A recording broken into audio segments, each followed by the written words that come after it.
کہتے ہیں کہ آقا کریم صلی اللہ علیہ وسلم نے فرمایا کل بروز قیامت ایک قاری قرآن کو بلایا جائے گا اور اس سے پوچھا جائے گا کہ تو نے میرے لیے کیا کیا؟ وہ کہے گا مولا تیرے لیے میں نے علم پھیلایا، دوسروں کو علم کی دعوت دی، علم کی طرف لوگوں کو آمادہ کیا اور ان کو عمل کی طرف راغب کیا۔ رب فرمائے گا تو نے یہ کام صرف اس لیے کیا تھا کہ دنیا تجھے بہت بڑا قاری اور عالم کہے، فرشتوں لے جاؤ اسے جہنم میں ڈال دو۔ اور شرک یہ سب سے بڑا گناہ ہے، ان الشرک لظلم عظیم، اس سے بڑا کوئی جرم ہے ہی نہیں اور اس سے بڑا کوئی گناہ بھی نہیں ہے، بہت بڑا گناہ ہے۔ اور اس جرم کے بارے میں قرآن کہتا ہے ان اللہ لا یغفر ان یشرک بہ ویغفر ما دون ذلک لمن یشاء، شرک کے علاوہ جتنے بھی گناہ ہیں اللہ چاہے تو اپنے فضل سے اسے بخش دے اور معاف فرما دے، لیکن شرک ایسا گناہ ہے جسے اللہ معاف نہیں فرمائے گا۔ کیوں؟ سمجھیں اس کو، کھلاتا خدا ہے، پلاتا خدا ہے، روزی دیتا خدا ہے، اسی کی زمین پر جیتے ہو، پیدا اسی نے کیا اور پوچھتے کسی اور کو؟ یار ایک انسان کے پاس تم ملازمت کرتے ہو اور تم اس سیٹ کا کھاتے ہو، ملازمت اس کی کرتے ہو، پڑوس والے دکان کی بات سنو گے اور اس کی مانو گے تو تمہارے سیٹ کو کتنی تکلیف پہنچے گی۔ یہ تو سمجھانے کے لیے میرا رب تو ساری تمثیل سے پاک ہے، لیکن آپ ذرا سوچ اور اندازہ لگاؤ کہ سب کچھ اس نے عطا کیا پھر بھی اس کی ماننے کی بجائے کسی اور کی مانتے ہو، تو یہ گناہ معافی کے قابل، یہ گناہ معافی کے قابل۔ اس لیے اللہ فرماتا ہے ان اللہ لا یغفر ان یشرک بہ۔ میرے پیارے آقا صلی اللہ تعالی علیہ وسلم کے پیارے دیوانوں، اسی لیے جب سیدنا ابو ہریرہ رضی اللہ تعالیٰ عنہ سے کوئی کہتا کہ سرکار کی حدیث شریف سنائیں، تو آپ جانتے ہیں سب سے پہلے یہی حدیث سناتے تھے، اس کے بعد کوئی دوسری حدیث۔ پہلی حدیث کیا سناتے تھے جانتے ہیں آپ؟ اور ران پر ہاتھ مارتے مارتے یہ حدیث سناتے تھے۔ حدیث یہ کہ حضرت ابو ہریرہ رضی اللہ تعالیٰ عنہ سے روایت تھے، وہ کہتے ہیں کہ آقا کریم صلی اللہ علیہ وسلم نے فرمایا کل بروز قیامت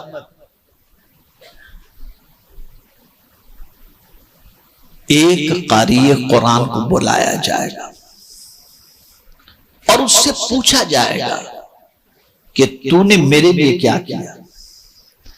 وہ کہے گا مولا تیرے لیے میں نے علم پھیلایا، دوسروں کو علم کی دعوت دی، علم کی طرف لوگوں کو آمادہ کیا اور ان کو عمل کی طرف راغب کیا۔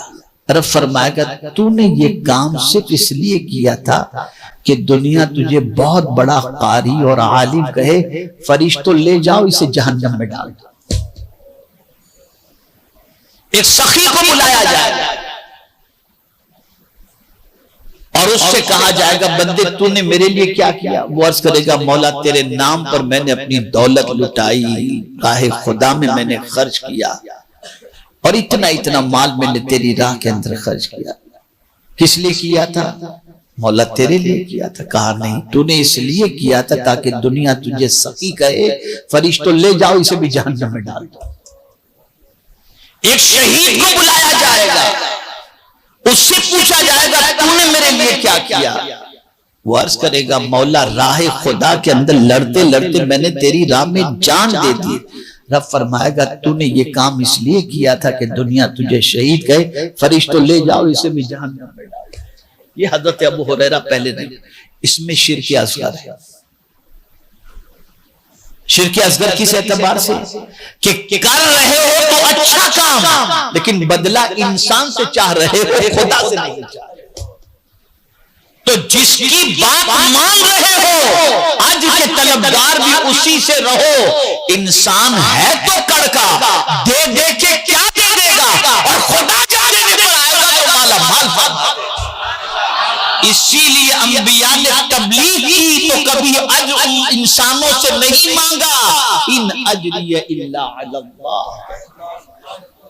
اور پھر کریم نے جب نوازا تو ایسا نوازا کہ زمینوں کی زمینیں اور علاقے کے علاقے ان کے زیر اثر۔ تو عرض کرنے کا منشا یہ ہے کہ اگر اللہ نے تمہیں توفیق دی ہے راہ خدا میں خرچ کرنے کی، نام کے لیے نہ کرو۔ اگر اللہ نے علم کی دولت دی ہے تقسیم کرنے کے لیے، نام کے لیے نہ کرو۔ اگر اللہ نے جان دی ہے اس کے اچھے کاموں میں خرچ کرنے کے لیے، ان مرتبے کے لیے نہیں، صرف اللہ کے لیے کرو۔ اور یہ بھی یاد رکھیں، اب بڑا پیارا نقطہ کرنا، جو چیز اللہ کے نام پہ، جملے پہ توجہ چاہوں گا، جو چیز اللہ کے نام پہ خرچ کی جاتی ہے وہ چیز ضائع بھی نہیں ہوتی، تلف بھی نہیں ہوتی، بلکہ اس کا ریٹرن 10 گنا مل جایا۔ دلیل دے، حضرت اسماعیل ذبح ہونے کے لیے تیار،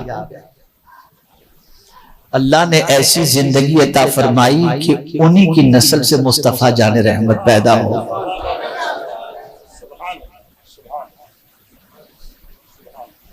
انہی کی نسل سے حضرت ابراہیم جان دینے کے لیے تیار ہو گئے، آگ میں جانے کے لیے تیار ہو گئے۔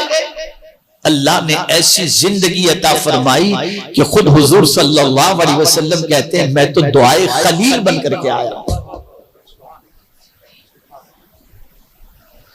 تو یہ بات یاد رکھیں، اللہ کے نام پہ اگر کچھ دیا جائے یا خرچ کیا جائے، میں پوری ذمہ داری سے عرض کرتا ہوں، نیت اگر صرف خدا کی خوشنودی ہے تو کبھی بھی آپ کا دیا ہوا آپ کے پیسے میں سے کم نہیں ہوگا، بلکہ اس میں برکت ہونا یہ لازم ہے کہ دوسروں کا وعدہ الگ ہے، خدا کا وعدہ الگ ہے۔ خدا فرماتا ہے من جاء بالحسنۃ فلہ عشر امثالھا، یہ اس کا وعدہ ہے، اس کا فرمان۔ ہمارا حال یہ ہے، سب پر بھروسہ ہے، رب پر نہیں، رب پر کم بھروسہ ہے، برائے نام بھروسہ ہے۔ سب کے وعدے کو ہم نے صحیح سمجھا اور بھروسہ کر کے پیسے لگا دیے، اور بعد میں پتہ چلا نفع تو گیا، موڑی بھی گئی۔ ہوتا ہے، آج تو یہی بازار چل رہا ہے، ایسا ہی چل رہا ہے۔ نئی اسکیم آتی ہے، اتنا انویسٹ کرو گے اتنا پروفٹ ہوگا، اتنا انویسٹ کرو گے اتنا، لالچ میں آ کے لوگ دے دیتے ہیں، پھر آتے ہیں حضرت کوئی وظیفہ بتائیے، وہ تو سب پورا لے کے بھاگ گیا۔ تو رب پر بھروسہ کرو، رب پر یقین رکھو، اور ایسا کامل بھروسہ کرو کہ اس نے جو فرمایا ہے وہ بالکل حق ہے، ٹل نہیں سکتا۔ تو میرے پیارے آقا صلی اللہ علیہ وسلم کے پیارے دیوانوں، جو رحمان کے بندے ہوتے ہیں نا، وہ اللہ کے علاوہ کسی اور کو نہیں پوجتے، وہ اللہ کی عبادت بھی کرتے ہیں اور اللہ کے احکام کی اور اس کے رسول صلی اللہ علیہ وسلم کے احکام کی پیروی بھی کرتے ہیں۔